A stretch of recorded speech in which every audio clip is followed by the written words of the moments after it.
sacrifices that they make to serve in the Guard, to use them as a political prop where they could be put in situations where they will be at odds with their local communities, the ones that they seek to serve.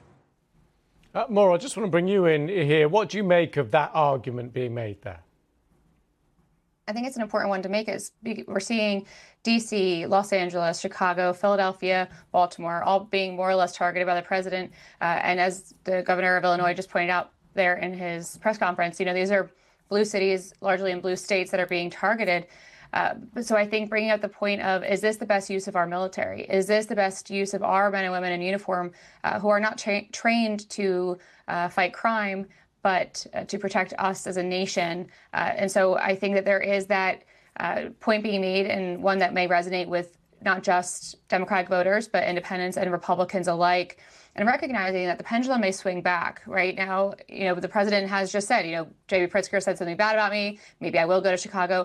That is very much a very thinly veiled threat based on something that was said. And so if it's a retaliation tactic as opposed to let's address a crime issue, they're going to have an issue constitutionally because there's not a national emergency to address in the city of Chicago, but also politically speaking, when the pendulum swings back and Democrats are in control at some point in the future, how will Republicans feel roles reversed of this executive overreach?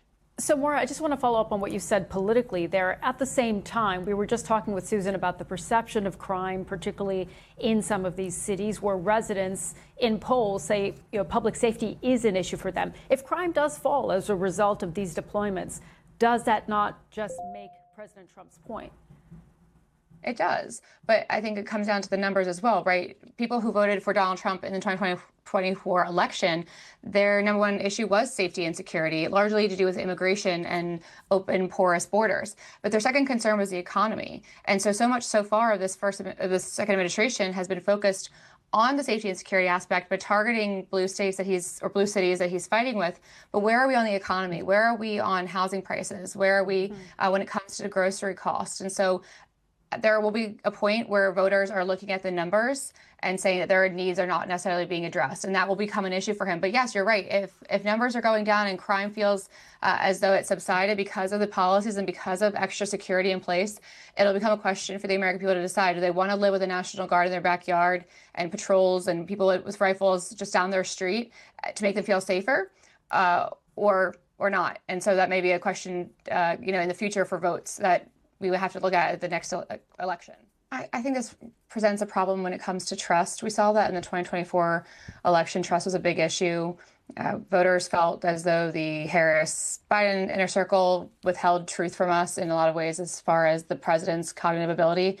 And this here shows us that there's a mistake was made. They hardly admitted so, but there's a lack of trust here in that they'll do the right thing. They'll give him, Roberto Garcia, his day in court and hear out whether or not these charges they've read to us are in fact true. And I think with a couple other things that are going on in the news cycle and with the administration when it comes to transparency, trust will remain an issue as they continue to stalwart. We're going to end the Context USA with time for the panel. This is the bit of our show where our panelists get to talk about whatever they want to talk about, really, within reason. Maura, let's start with you. The floor is yours. So my segment for today is talking about my former boss, the former Speaker of the U.S. House of Representatives, John Boehner, who has going on a summer road trip. It's called On the Road with John Boehner. You can find it on his YouTube channel. But he and two buddies are driving from Ohio to Alaska. And it's just endearing. And I think during a time when politics is all consuming and can be a little harrowing, August is supposed to be a nice reprieve.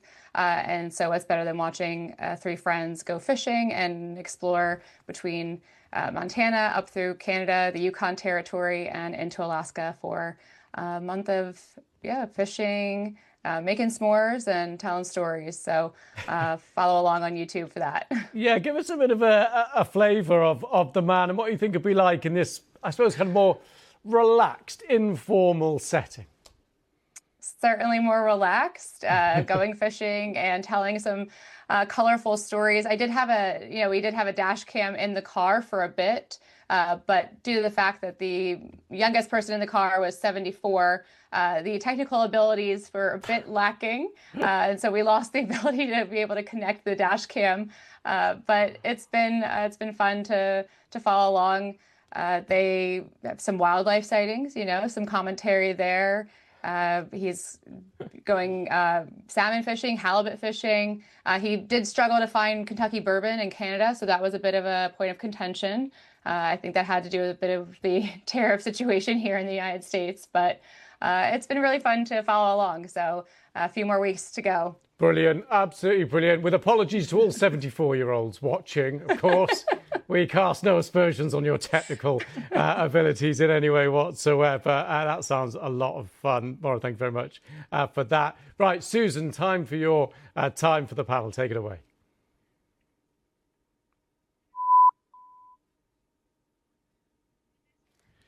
Now, after we've just criticised 74-year-olds for their technical inabilities, I suppose that is justice, that we then get a technical blooper right at that moment. That is absolutely perfect timing and one of the big problems with live TV. Right, Susan, should we try again? Let's go again. I really hope this is going to work this time. Yes. Can you hear me now? Oh, I've got you. Thank goodness for that. Susan, take it away.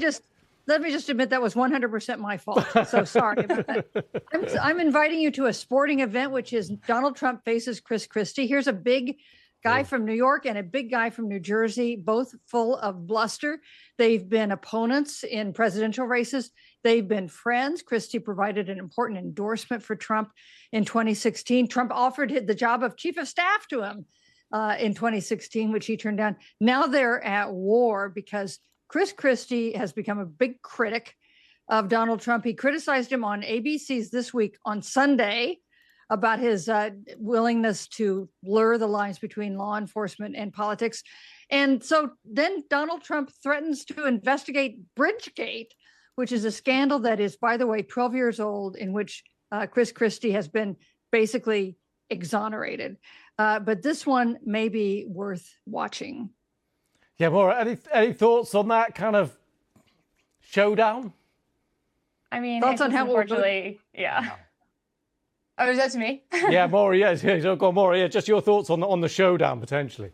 Yeah, well, as a Jersey native, I wouldn't want to go up against Christie. I mean, again, bringing this back up just shows us that he's once again using the retaliation tactic to dig up dirt on people who speak out against him, which I don't think will go well with folks. Especially here. Okay, brilliant. Thank you so much. Just to remind you, that's Maura Gillespie, former Director of Communications for Republican Congressman Adam Kinzinger, and as well we heard her speaking about her old boss, and Susan Page, Washington Bureau Chief at USA Today. A brilliant panel. Thank you very much for lending us your analysis, your views, and your thoughts. Thank you both very much.